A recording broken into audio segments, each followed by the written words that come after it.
देखिए आज का चैप्टर हमारा है जैव जगत, कक्षा 10 बायोलॉजी फर्स्ट चैप्टर जैव जगत, जिसमें हमको पढ़ना है जैव प्रक्रम क्या होता है। तो सबसे पहले हमें जानना है जैव प्रक्रम क्या होता है, ठीक है। तो देखिए लाइफ प्रोसेस होती क्या है, वे सभी प्रक्रम जो सम्मिलित रूप से हमारे शरीर में मेंटेनेंस या अनुरक्षण का कार्य करते हैं, वे सभी प्रक्रम जो हमारे शरीर में मेंटेनेंस या अनुरक्षण का कार्य करते हैं जैव प्रक्रम कहलाते हैं, ठीक है। तो इसमें कौन कौन से आएंगे, जैसे पोषण फर्स्ट नंबर आएगा, पोषण सेकंड नंबर आएगा, श्वसन थर्ड नंबर आएगा, परिसंचरण का फोर्थ नंबर उत्सर्जन। तो जैव प्रक्रम समझ में आई, वे सभी प्रक्रम जो सम्मिलित रूप से हमारे शरीर में अनुरक्षण का कार्य करते हैं या मेंटेनेंस का कार्य करते हैं जैव प्रक्रम कहलाते हैं। तो फर्स्ट नंबर इसमें हमको पढ़ना है पोषण।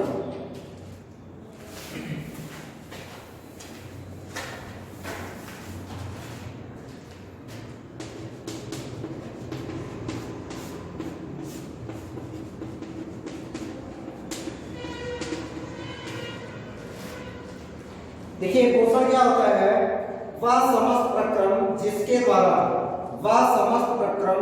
द्वारा जीवधारी बाह्य वातावरण से भोजन ग्रहण करता है तथा भोज्य पदार्थों से ऊर्जा मुक्त करके शरीर की वृद्धि करता है।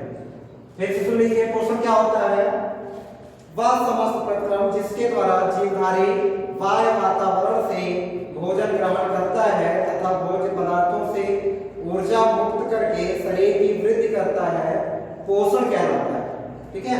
तो अब पोषण कितने प्रकार का होता है, दो, या जीव जो होते हैं दो प्रकार के होते हैं, एक स्वपोषी जीव होते हैं जिन्हें कहते हैं ऑटोट्रॉफ, दूसरा होता है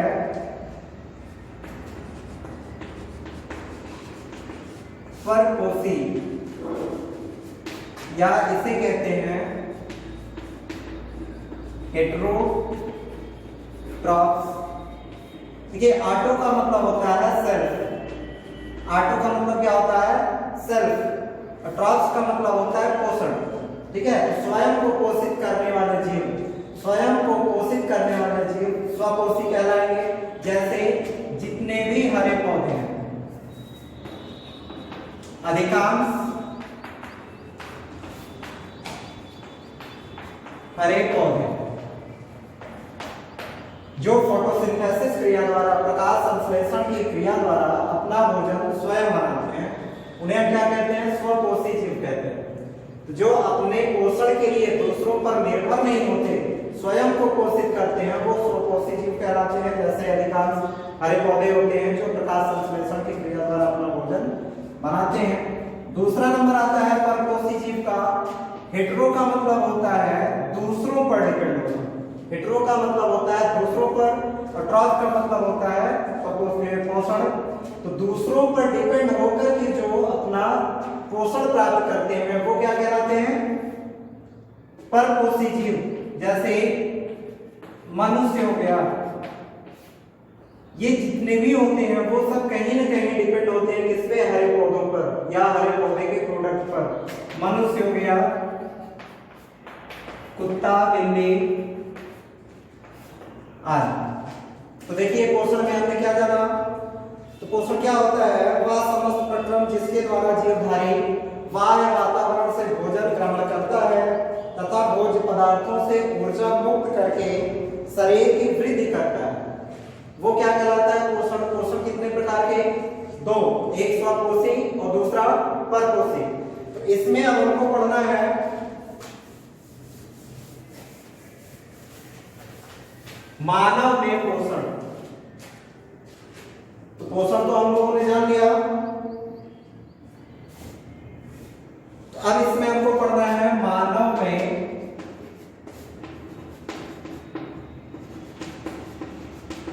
पोषण,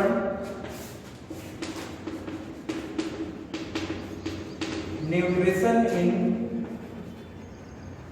ह्यूमन, इसके बारे में हमको पढ़ना है। तो देखिए इसमें हमको पढ़ना है किसके बारे में, पाचन या डाइजेशन।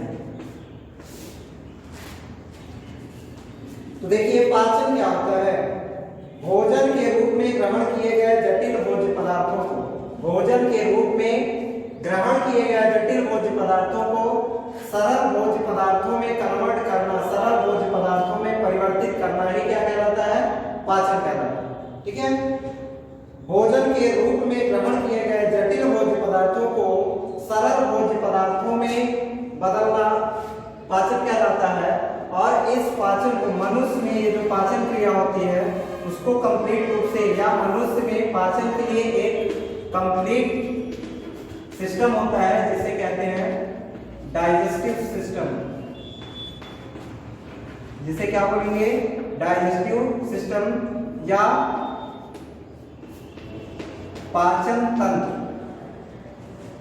तो मनुष्य में अगर हम पोषण पढ़ेंगे तो उसमें पाचन आएगा। पाचन क्या होता है, जटिल कार्बनिक यौगिकों का सरल कार्बनिक यौगिकों में तोड़ना ही क्या कहलाएगा, पाचन। तो जिसके लिए हमें एक सिस्टम की जरूरत होगी और उस सिस्टम का नाम है डाइजेस्टिव सिस्टम या पाचन तंत्र। तो पाचन तंत्र जो है, अब देखिए यहाँ पे एक वर्ड आया है सिस्टम, अभी पाचन को छोड़ दीजिए, ये सिस्टम जो होता है, सिस्टम का मतलब है यहाँ पे, अब अगर हम बायोलॉजिकल बात कर रहे हैं तो सिस्टम का मतलब है कि यहाँ पे एक से अधिक ऑर्गन्स काम करेंगे या एक से अधिक ऑर्गन्स मिलकर के इस सिस्टम को कंप्लीट करेंगे, इस कार्य को कंप्लीट करेंगे। तो ये जो सिस्टम है वो डाइजेशन के लिए उत्तरदायी है, इसलिए ये क्या कहलाएगा, डाइजेस्टिव सिस्टम। जिसमें इस डाइजेस्टिव सिस्टम में हमको पढ़ना क्या क्या है, जैसे फर्स्ट नंबर तो हो जाएगा माउथ, सेकंड नंबर हो जाएगा फेरिंग्स, थर्ड नंबर हो जाएगा ओएसोफेगस, फोर्थ नंबर हो जाएगा स्टमक, 5 नंबर हो जाएगा स्मॉल इंटेस्टाइन एंड 6 नंबर होगा लार्ज इंटेस्टाइन।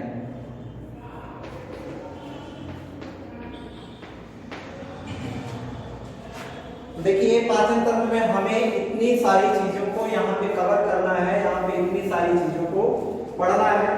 तो सबसे पहले आएगा माउथ, या हिंदी में इसे हम बोलेंगे मुख। तो देखिए फिर से लिख दे रहे हैं, फर्स्ट नंबर होगा मुख होगा, इसे कई नाम से जानते हैं, ये माउथ भी कहलाएगा, बकल कैविटी भी इसे बोलेंगे, और इसी को हम ओरल कैविटी भी कहते हैं। ये इतने नाम से जाना जाएगा। तो सबसे पहले इसके बारे में हम कवर करेंगे। इसमें हमें दो चीजें पढ़नी है, एक तो हमें पढ़ना है टीथ और सेकंड नंबर पढ़ना है टंग। तो मुख में हमें क्या क्या पढ़ना है, टीथ पढ़ना है और टंग पढ़ना है। तो सबसे पहले पाचन तंत्र में हम शुरुआत करते हैं किसकी, मुख की। तो यहाँ पे पाचन हम पढ़ रहे हैं, तो उसमें सबसे फर्स्ट ऑर्गन जो उसमें पार्टिसिपेट करता है वो कौन सा है, माउथ या मुख। अब मुख में दो ऑर्गन और होते हैं, कौन कौन से, एक टीथ होता है जिसे हम कहते हैं दांत, दूसरा होता है टंग जिसे हम कहते हैं जीभ या जीवा, ये एक सेंसरी ऑर्गन होता है जीभ। ठीक है, तो सबसे फर्स्ट टॉपिक हमारा होगा दांत। तो इसमें टीथ क्या होता है उसके बारे में हमको जानना है। देखिए हमारे शरीर में जो ये हमारे मुख में दांत जो होता है वो कितने टाइप्स का होता है? 4 टाइप्स का। जैसे ही हम भोजन को अपने मुख में रखते हैं वहीं से उसका पाचन शुरू हो जाता है। हालांकि दांत तो पाचन क्रिया नहीं करता लेकिन सहायक होता है। क्यों? क्योंकि ये जो दांत होता है भोजन को चबाने में और उसके छोटे टुकड़ों में बांटने में सहायक होता है। ये 4 टाइप्स के होते हैं, 4 टाइप्स का होता है। पहला नंबर होता है incisor, first number incisor, second number canine, third number premolar and fourth number molar. या ये क्या होता है? कृंतक। इंसाइजर को कृंतक, कैनाइन, रत्नक, प्रीमोलर, अग्र चर्वणक और मोलर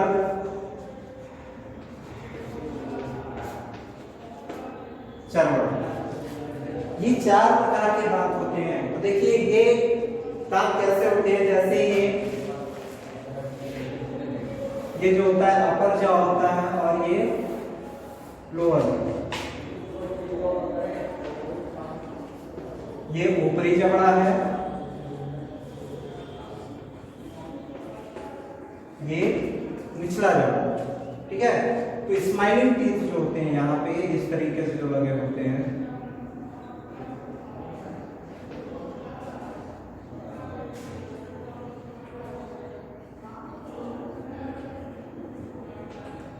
ये होते हैं इंसाइजर।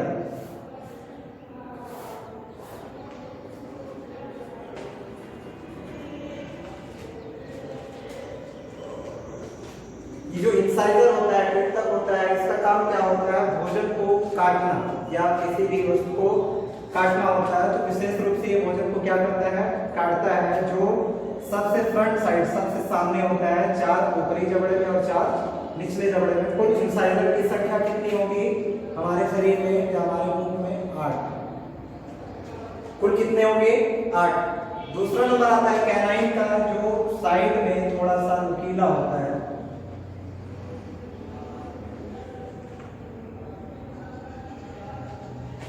जो साइड में पतला सा, लंबा और नुकीला होगा, ये होता है कैनाइन, या इसे रत्नक बोलते हैं। जो क्या करता है? चीड़ने का या फाड़ने का काम करता है, वो कहलाता है रत्नक। और इसकी संख्या 2 ऊपर और 2 नीचे, 4 होती है। अगला नंबर आता है प्रीमोलर का। प्रीमोलर कितना होगा? ये भी 8 होगा। जो इसके बगल में होता है, यहां पे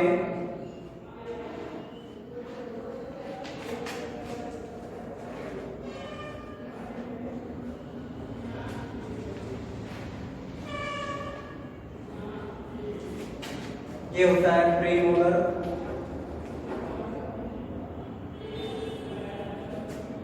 जिसकी संख्या होती है 8। लास्ट बचता है मोलर या चर्वणक का, जो सबसे लास्ट में होता है, वो कितना होता है? 12। उसकी संख्या कितनी होगी? 12। तो देखिए इंसाइजर का काम होता है भोजन को काटना, रत्नक का काम होता है चीरने या फाड़ने का, प्रीमोलर का काम होता है उसकी कटिंग और ग्राइंडिंग करना। ये उसको छोटे छोटे टुकड़ों में बांटता है, ग्राइंड करता है। और चर्वणक का काम होता है उसको ग्राइंडिंग करने के साथ साथ मिक्सिंग करना।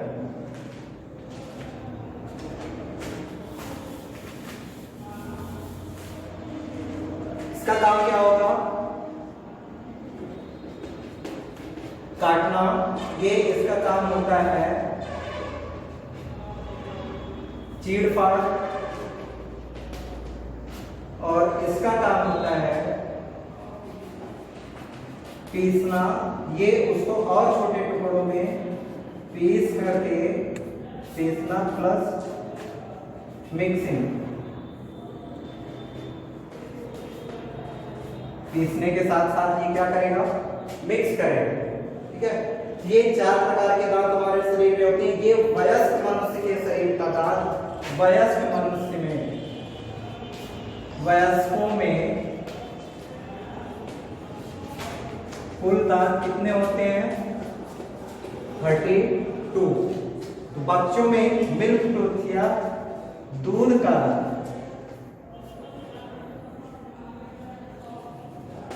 दूध के दांत कितने होंगे?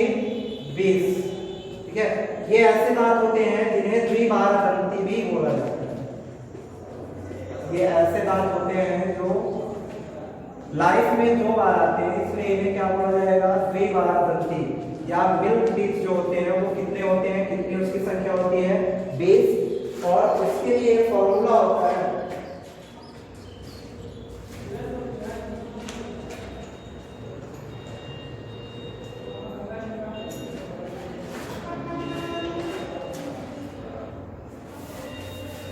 जो दंत सूत्र होता है, जिसे हम कहते हैं दंत सूत्र, दांत का सूत्र होता है वो दंत सूत्र जो होता है। तो देखिए यहाँ पे दंत सूत्र अभी हम इसमें जा रहे हैं। ये जैसे जबड़ा है, इसको 4 भागों में बांट दिया जाए, 2 इस तरीके से, ऐसे ये इस तरीके से बांटना है। तो इस तरीके से हमने बांटा यहाँ पे, ये एक साइड ये हो गया, एक ये हो गया, एक ये हो गया, एक ये हो गया। ठीक है, तो इसके लिए जो दंत सूत्र होता है वो कितना? 2 1 2 3। एक साइड के लिए ये यहाँ पे 2 1 2 3 2 1 2 3 2 1 2 3 2 1 2 3। ये वयस्क का है दंत सूत्र, कितना है? 2 1 2 3। ये इंसाइजर है, ये कैनाइन है, ये प्रीमोलर है और ये मोलर है। ठीक है, तो कितने हो जाएंगे? 2 1 3 2 5 3 8, 8 2 16 ऊपर और 8 2 16 नीचे। ये कितना हो जाएगा? 2 1 2 3 और 2 1 2 3 into 2 इज इक्वल टू कितना हो जाएगा? 30। ये दंत सूत्र है वयस्कों का। तो बच्चों का दंत सूत्र क्या होता है? बच्चों का दंत सूत्र, देखिए बच्चों में ये प्रीमोलर नहीं होता, बच्चों में ये प्रीमोलर नहीं होगा, ये प्रीमोलर जो होगा वो 0 होगा। ठीक है, तो क्या हो जाएगा? 2 1 0 3। इसको हम ध्यान रखना है, इसको हम 2 1 0 3 ही लिखेंगे, 2 1 3 नहीं लिखेंगे। क्या लिखना है? 2 1 0 3, ना कि 2 1 3 लिखते 0 हटाते हैं। क्योंकि यहाँ पे 0 क्यों लिखा गया है? बच्चों में प्रीमोलर का दांत नहीं होता, ये नहीं होता। सिर्फ होते क्या है? इंसाइजर होंगे, कैनाइन होंगे और मोलर होंगे। प्रीमोलर उनमें नहीं पाया जाता। ठीक है, ये वयस्क मनुष्य का दंत सूत्र और ये बच्चों का दंत सूत्र। बच्चों में ध्यान रखना है, ये प्रीमोलर का दांत नहीं पाया जाता और इन 20 दांतों को ही द्विबार दंती कहते हैं, क्योंकि ये लाइफ में 2 बार आता है। या इसे दूध का दांत भी कहा जाता है। ये जो 20 दांत होते हैं ये दूध के दांत भी कहे जाते हैं। ठीक है, तो अब शायद है कि दांत समझ में आया होगा। कितने होते हैं वयस्क में? 32 और बच्चों में कितने होते हैं? 20। और ये 32 जो होता है, लास्ट में 4 दांत आते हैं, उन्हें विजडम टीथ कहा जाता है या अक्ल दाढ़ कहा जाता है, जबकि अक्ल से उसका कोई लेना देना नहीं है। इसे क्या बोला जाएगा? Wisdom teeth. जो वेस्टिजियल टीथ होता है, मतलब इसका कोई हमारे शरीर में या हमारे मुंह में काम नहीं होता। तो दांत समझ में आया। अब उसके बाद हमको पढ़ना है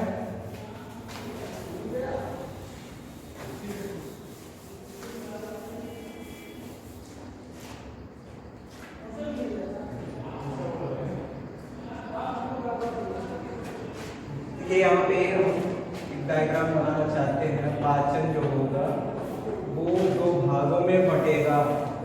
ठीक है, एक तो एलिमेंट्री क्या नाम होगा?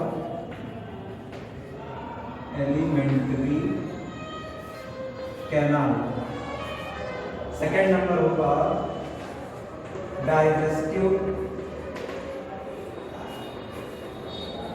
ग्लैंड। ये जो पाचन की क्रिया होगी इसमें मुख्य रूप से या पाचन तंत्र को मुख्य रूप से दो भागों में बांटा जा सकता है। एक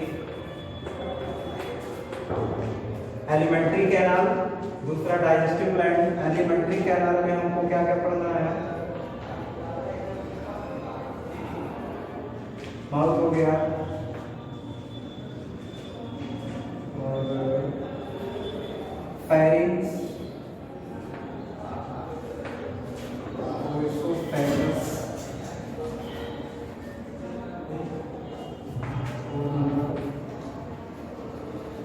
stomach, 5 number small intestine,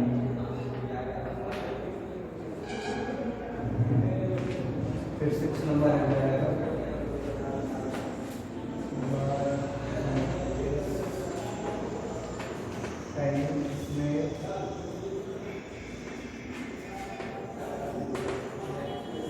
salivary gland, second number हो जाएगा